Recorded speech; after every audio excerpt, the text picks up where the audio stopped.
दोस्तों, मुंशी प्रेमचंद की कहानी त्रियचरित के अंतिम भाग में आपका स्वागत है।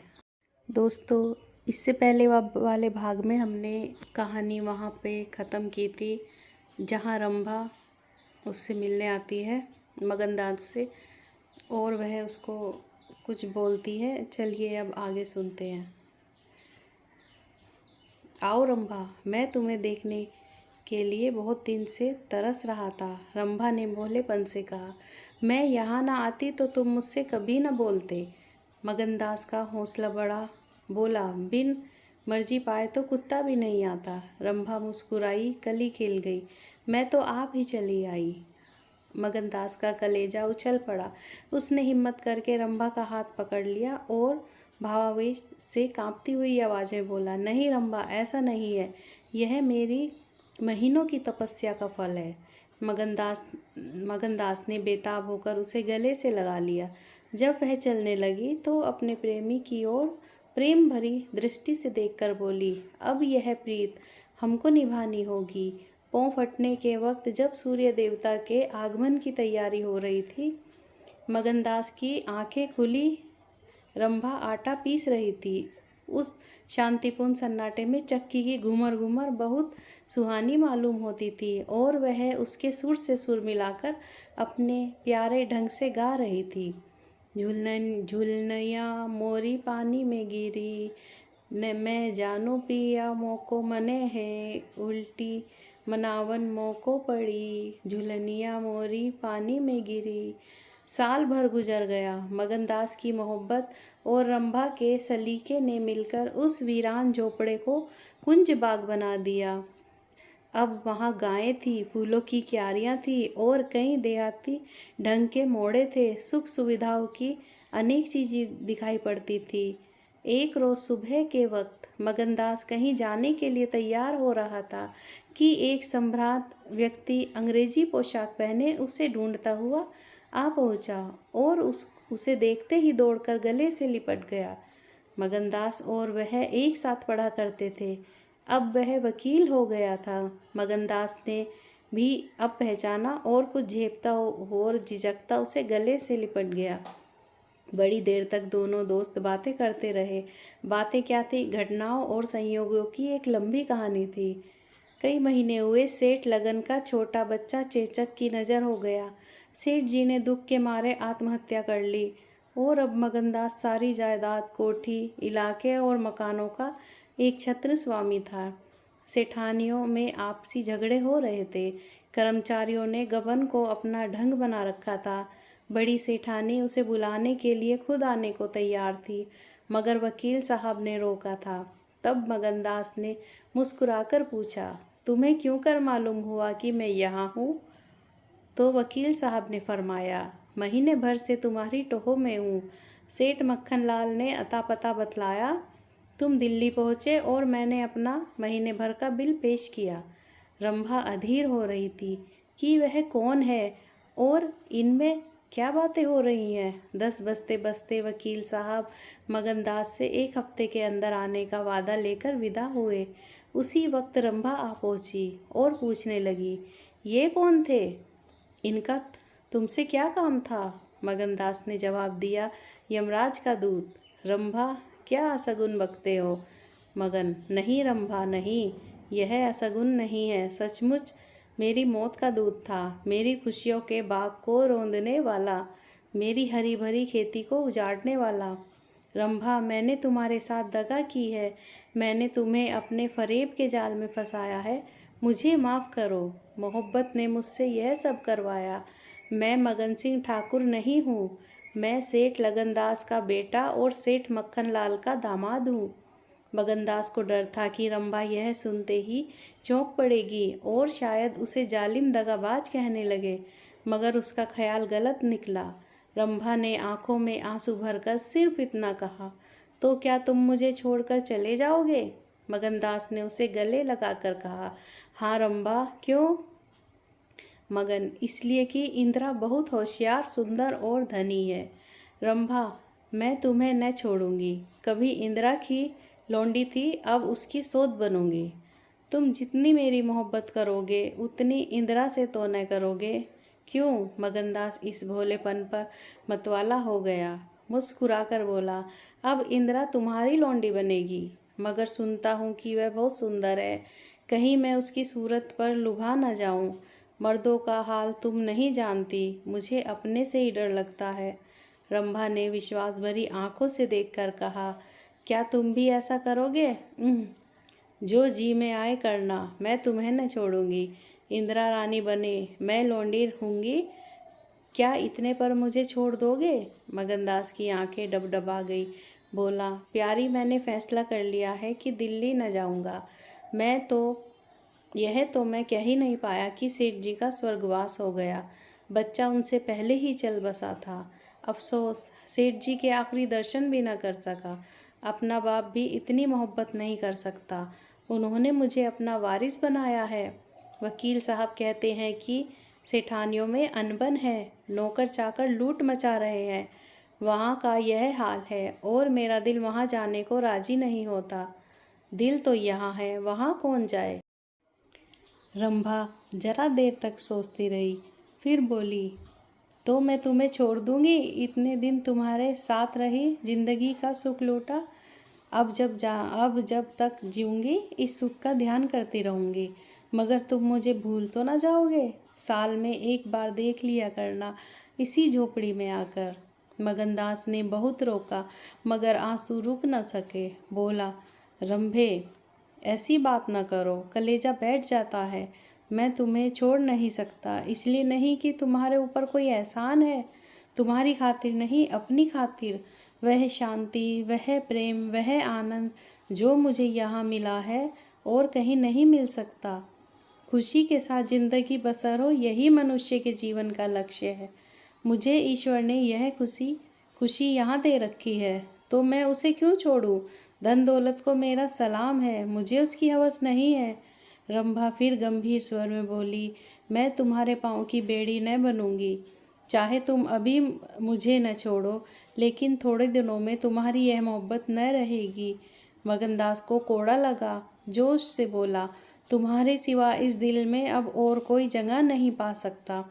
रात ज़्यादा हो गई थी, अष्टमी का चांद सोने जा चुका था। दोपहर के कमल की तरह साफ आसमान में सितारे खिले हुए थे। किसी खेत के रखवाले की बांसुरी की आवाज़, जिसे दूरी ने तासीर, सन्नाटे ने सुरीलेपन और अंधेरे ने आत्मिकता का आकर्षण दे दिया था, कानों में आ जा रही थी। जैसे कोई पवित्र आत्मा नदी के किनारे बैठी हुई पानी की लहरों से या दूसरे किनारों के खामोश और अपनी तरफ खींचने वाले पेड़ों से अपनी जिंदगी की गम की कहानी सुना रही है। मगनदास सो गया, मगर रंभा की आंखों में नींद न आई। सुबह हुई तो मगनदास उठा और रंभा को पुकारने लगा, मगर रंभा रात को ही अपनी चाची के साथ वहां से चली गई थी। मगनदास को उस मकान के दरो दीवार पर एक मनहूसियत सी छाई हुई मालूम हुई कि जैसे घर की जान निकल गई हो। वह घबराकर उस कोठरी में गया जहाँ रंभा रोज चक्की पीसती थी, मगर अफसोस, आज चक्की एकदम निश्चल थी। वह कुएं की तरफ दौड़ा, लेकिन ऐसा मालूम हुआ कि कुएं ने उसे निकल जाने के लिए अपना मुंह खोल दिया है। तब वह बच्चों की तरह चीख उठा। वह रोता हुआ फिर उसी झोपड़ी में आया जहाँ कल रात तक प्रेम का वास था, मगर आहा, उस वक्त वह शोक का घर बनी हुई थी। जब जरा आंसू थमे तो उसने घर में चारों तरफ निगाह दौड़ाई। रंभा की साड़ी अरगनी पर पड़ी हुई थी। एक पिटारी में वह कंगन रखा हुआ था जो मगनदास ने उसे दिया था। बर्तन सब रखे हुए थे, साफ और सुथरे। मगनदास सोचने लगा, रंभा, तूने रात को कहा था कि मैं तुम्हें छोड़ दूंगी। क्या तूने वह बात दिल से कही थी? मैंने तो समझा था तू दिल लगी कर रही है, नहीं तो कलेजे में छिपा लेता। मैं तो तेरे लिए सब कुछ छोड़े बैठा था। तेरा प्रेम मेरे लिए सब कुछ था। आहा, मैं यूं बेचैन हूँ, क्या तू बेचैन नहीं है? हाय, तू रो रही है, मुझे यकीन है कि तू अब भी लौट आएगी। फिर सजीव कल्पनाओं का एक जमघट उसके सामने आया। वे नाजुक अदाएं, वे मतवाली आंखें, वे भोली भाली बातें, वे अपने को भूली हुई मेहरबानियाँ, वह जीवनदायी मुस्कान, वो आशिकों जैसी दिलजोइयाँ, वह प्रेम का नशा, वह हमेशा खिला रहने वाला चेहरा, वह लचक लचक कर कुएं से पानी लाना, वह इंतजार की सूरत, वह मस्ती से भरी हुई बेचैनी, ये सब तस्वीरें उसकी निगाह के सामने हमरतनाक बेताबी के साथ फिरने लगी। मगनदास ने एक ठंडी सांस ली और आंसुओं और दर्द की उमड़ती हुई नदी को मर्दाना जब्त से रोककर उठ खड़ा हुआ। नागपुर जाने का पक्का फैसला हो गया। तकिए के नीचे से संदूक की कुंजी उठाई तो कागज का एक टुकड़ा निकल आया। यह रंभा की विदा की चिट्ठी थी। प्यारे, मैं बहुत रो रही हूँ, मेरे पैर नहीं उठते, मगर मेरा जाना जरूरी है। तुम्हें जगाऊंगी तो तुम जाना न दोगे। आहा, कैसे जाऊं, अपने प्यारे पति को कैसे छोड़ूं। किस्मत मुझसे यह आनंद का घर छुड़वा रही है। मुझे बेवफा न कहना, मैं तुमसे फिर कभी नहीं मिलूंगी। मैं जानती हूँ कि तुमने मेरे लिए यह सब कुछ त्याग दिया है, मगर तुम्हारे लिए ज़िंदगी में बहुत कुछ उम्मीदें हैं। मैं अपनी मोहब्बत की धुन में तुम्हें उन उम्मीदों से क्यों दूर रखूं। अब तुमसे जुदा होती हूँ, मेरी सुध मत भूलना, मैं तुम्हें हमेशा याद रखूंगी। यह आनंद के दिन कभी न भूलेंगे। क्या तुम मुझे भूल सकोगे?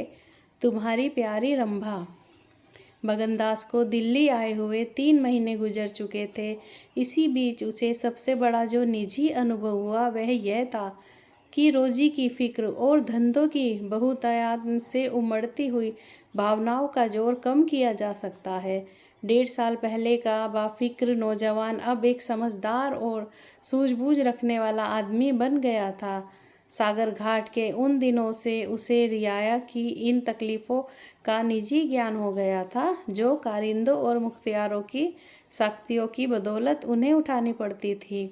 उसने उसे रियासत के इंतजाम में बहुत मदद की और गो कर्मचारी दबी जबान से उसकी शिकायत करते थे और अपनी किस्मत और जमाने के उलटफेर को कोसते थे। मगर रियाया खुश थी। हाँ, जब वह सब धंधों से फुर्सत पाता तो एक भोली भाली सूरत वाली लड़की उसके ख्याल के पहलू में आ बैठती और थोड़ी देर के लिए सागर घाट का वह हरा भरा झोपड़ा और उसकी मस्तियाँ आंखों के सामने आ जाती। सारी बातें एक सुहाने सपने की तरह याद आकर उसके दिल को मसोसने लगती। लेकिन कभी कभी खुद ब खुद उसका ख्याल इंदिरा की तरफ भी जा पहुँचता। गो उसके दिल में रंभा की वही जगह थी, मगर किसी तरह उसमें इंदिरा के लिए भी एक कोना निकल आया था। जिन हालातों और आफतों ने उसे इंदिरा से बेजान कर दिया था, अब वह रुखसत हो गई थी। अब उसे इंदिरा से कुछ हमदर्दी हो गई थी। अगर उसके मिजाज में घमंड था, हुकूमत है, तकल्लुफ़ है, शान है, तो यह उसका कसूर नहीं। यह रईस जादों की आम कमजोरियां हैं। यही उनकी शिक्षा है। वे बिल्कुल बेबस और मजबूर हैं।